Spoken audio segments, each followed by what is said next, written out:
සුබ දවසක් සියලුම දෙනාට. ඔයාලා අද දවසේ එකතු වෙලා ඉන්න අග්‍ර ඩිජිටල් අපේ YouTube නාලිකාවත් එක්ක. මගේ නම අසංක.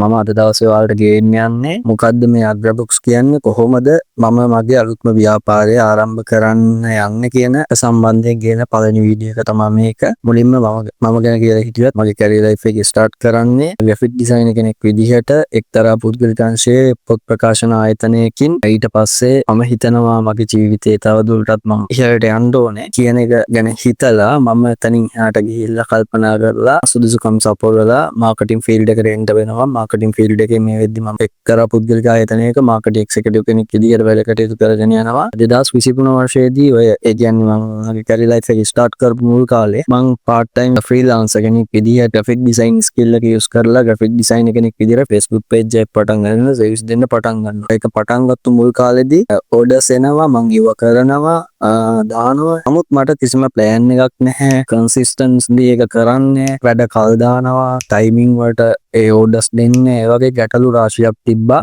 ඒ ගැටලු රාශියත් එක්ක මම මුහුණ දෙනවා. ඒ බිස්නස් එක ෆේල්. ඉතින් මං හිතන්නේ බිස්නස් එක ෆේල් වෙනවත් එක්ක මං ඉගෙන ලොකු පාඩම් ගොඩක් ඉගෙන ගන්නවා. ඉතින් ඉගෙනගත්තු පාඩම් ගොඩත් එක්ක මං හිතනවා ආපහු සැරයක් මං ව්‍යාපාරයක් හදන්න ඕනේ. ඒ කියන්නේ අපි හැමෝම දන්නවා අද කාලේ විදිහට තමන්ටම කියලා ජොබ් එකට අමතරව ඉන්කම් එකක් එන දෙයක් කරන්න තිබ්බනම් හොඳයි. ඉතින් මම ඒක ගැන හිතලා 2024 දී ඒ කියන්නේ මම මාකටිං ෆීල්ඩ් එකට එන්ටර් වුණු මුල් කාලේදී මම හිතනවා මට ආසාවක් තියෙනවා ඔන්ලයින් බුක් ස්ටෝර් එකක් වගේ පටන් ගන්න. මම ඒක ගැන හිතලා 2024 ඉඳලා වැඩ පටන් ගන්නවා. නමුත් මගේ අර තිබ්බ පුරුද්ද වැඩ කල් දැමීමේ පුරුද්ද ප්‍රොක්‍රස්ටිනේෂන් කියන එකත් එක්ක මම ඒක කල් දාන්න පටන් ගන්නවා. පොඩි කාලයක් තියෙනවනේ, තව කල් තියෙනවනේ, වයස අඩුයි. ඉතින් ඒ වගේ කල් දානවා. නමුත් වයසින් උකුරා යන්න මට තේරෙනවා දැන් තමයි හරිම වේලාව කියලා. 2024 දී මගේ ඔළුවේ තිබ්බ අයිඩියා එකට බිස්නස් රෙජිස්ට්‍රේෂන් එක කරලා තියාගන්නවා. එතනින් එහාට මොකුත් කරන්න මගේ ඔළුව හදාගන්නේ. අර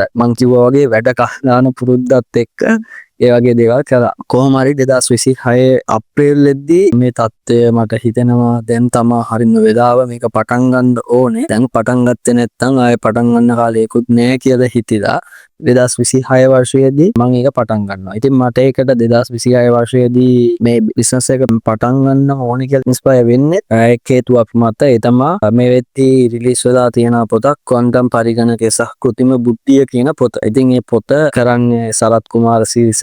සරත් කුමාර සිරිසත් එක්ක මේ පොත කරන්න මට chance එක හම්බෙනවා. එයාගේ කතෘ ප්‍රකාශනයක් විදිහට පොත සිද්ධ වෙන්නේ.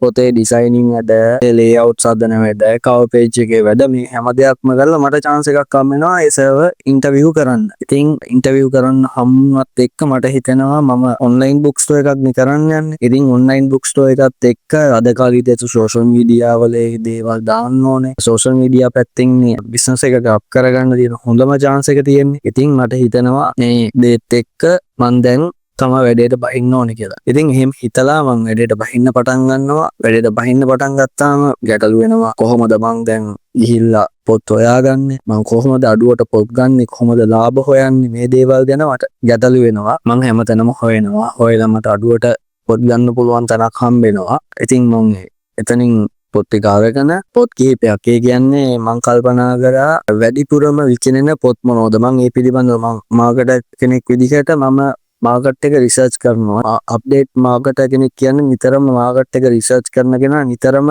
බුද්ධියෙන් අවධානයෙන් ඉන්න කෙනා, තමන්ගේ ෆීල්ඩ් එකේ දවසින් දවස සිද්ධ වෙන්නේ මොනවද කියන අප්ඩේට් එක ඔළුවේ තියෙන කෙනා තමයි හරිම මාකටර් වෙන්නේ. ඉතින් මම මේක ගැන රිසර්ච් කරනවා. මොනවද ගන්න තියෙන කඩවල්, මොනවද වැඩිපුරම විකිනෙන පොත් කියලා. අධ්‍යාපනික පොත් තමයි වැඩිපුරම විකිනෙන්නේ. ඉතින් මම අධ්‍යාපනික පොත් සහ ළමයින්ට අවශ්‍ය කරන ළමයින්ගේ දැනුම වැඩි කරන්න පුළුවන් පොත් මම තෝරගන්නවා. තෝරගෙන ඊට පස්සේ මම කල්පනා කරනවා කොහොමද දැන් මම පොත් ටිකක් ගත්තා නම් කොහොමද මම පොත් ටික විකුණන්නේ කියලා. පොත් විකුණන්න අද කාලේ තියෙන හොඳම දේ තමයි සෝෂල් මීඩියා. ඉතින් මම Facebook page එකක් පටන් ගන්නවා, TikTok channel එකක් පටන් ගන්නවා, Instagram page එකක් පටන් ගන්නවා, මේවා බලන YouTube channel එක මම පටන් ගන්නවා. මං ඊට කලින් වීඩියෝ එක දාලා තියෙනවා YouTube channel එකේ. මං අර කිව්වා වගේ සරත් කුමාර සිරිසර එක්ක කරපු ඉන්ටර්විව් වීඩියෝ එක. ඒක ඔයාලට බලන්න පුළුවන් ගිහිල්ලා. ඉතින් ඒ වගේ පටන් ගන්නවා. ඊට පස්සේ මං පෝස්ට් දාලා ඒ වගේ දේවල් කරනවා. කොහොම හරි මං බිස්නස් එක පටන් ගන්නවා කියපු ගමන්ම මම මුලින්ම කියන්නේ මගේ අම්මට. ඉතින් අම්මාගේ සපෝට් එක කියන්නේ අපි දන්නවා දරුවෙක් දෙයක් පටන් ගන්න යද්දි හොඳම සපෝට් එක දෙන්නේ තමන්ගේ දෙමාපියෝ කියලා. ඉතින් ඒ වගේම මගේ අම්මත් මට ලොකු සපෝට් එකක් දෙනවා. මගේ අම්මා තමයි මට පළවෙනි ඕඩර් එක අරන් දෙන්නේ. අම්මා අඳුරන කෙනෙක්ට සජෙස්ට් කරනවා එයාගේ පුතෙක්ට ගණිත ගැටලු පොතක් තියෙනවා. මෙහෙම පුතා මෙහෙම අලුතෙන් බිස්නස් එකක් පටන් ගන්න යනවා. ඔයාට මේක ගන්න පුළුවන් කියලා. එතනින් කොහොම හරි මට පළවෙනි බිස්නස් එක හම්බෙන්නේ. ඉතින් කොහොම හරි ඔය විදිහට මම මේ පැක් කරපු වීඩියෝ එක මම ඔයාලට දාන්න කොහොමද පැක් කරේ කියලා. ඔව් මම කල්පනා කරපු දෙයක් තමයි මේ පැක් කරන වීඩියෝ එකේ ඔයාලට පේනවා ඇති. මම මුල ඉඳලම මට හම්බෙන පළවෙනි කස්ටමර් ගෙන් ඉඳලම මම දෙන්න ඕනේ එයාට පැකින් එකේ ඉඳලා හොඳ සර්විස් එකක් දෙන්න ඕනේ කියන එක මම කල්පනා කරපු දෙයක්.